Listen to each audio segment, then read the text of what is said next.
Hey guys, so today we're going to be reading the novel Where the Mountain Meets the Moon, Chapter 7. If you haven't seen Chapter 6, 5, 4, 3, or 2 and 1 yet, I'll link it in the description down below. So let's get started. Chapter 7.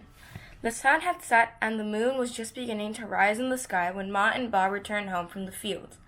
Even though they could smell the steam from the rice cooking, they noticed the house was strangely dark and quiet.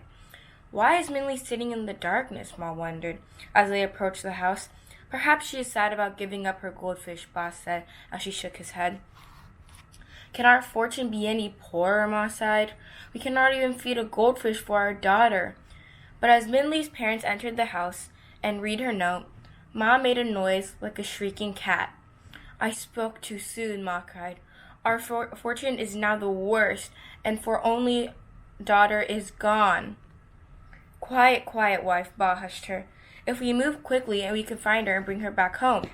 Ba hurriedly took out his cloth sack and gathered blankets and filled an empty water bottle with water. She has had almost half a day to travel ahead, he said. It might make us some time to find her. Ma watched him and began to pack the cooked rice into a traveling box, but she continued to weep. It is all the stories you told her, Ma sobbed. She believed them, and now she's looking for fairy tales.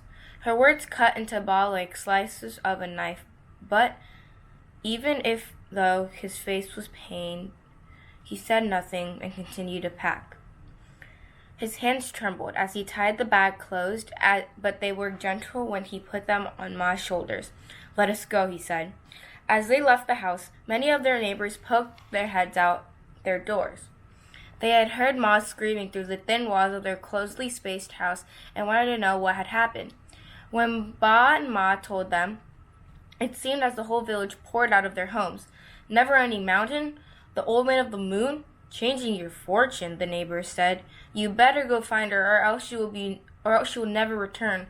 Foolish Minli. She's trying to do the impossible. Each villager pointed and nodded toward the direction they had seen Minli last. Some of them had seen her heading home, others toward the rice field, but finally a small boy was heard. Minli left toward Fruitless Mountain, he said. I saw her with her pack. She went that way. So with the villagers waving them goodbye,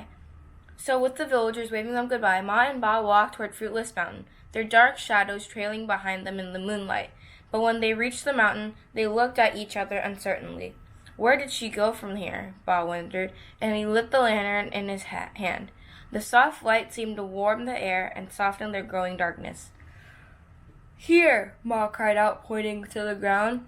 There are footprints going toward the woods. Maybe they are Minli's. Ba looked at the footprints. There was another mark accompanying them, a long pulling line. Ba pointed at them. What is that? He wondered. Maybe Minli was dragging a walking stick, Ma said. The footprints could be hers. Ba looked again at the footprints. They seemed small and nimble. Perhaps they are, Ba said. Let's follow them. And so they did. Thank you guys for watching. I hope you guys enjoyed Chapter 7. Be sure to like this video and subscribe anymore. Subscribe down below. And stay tuned for Chapter 8.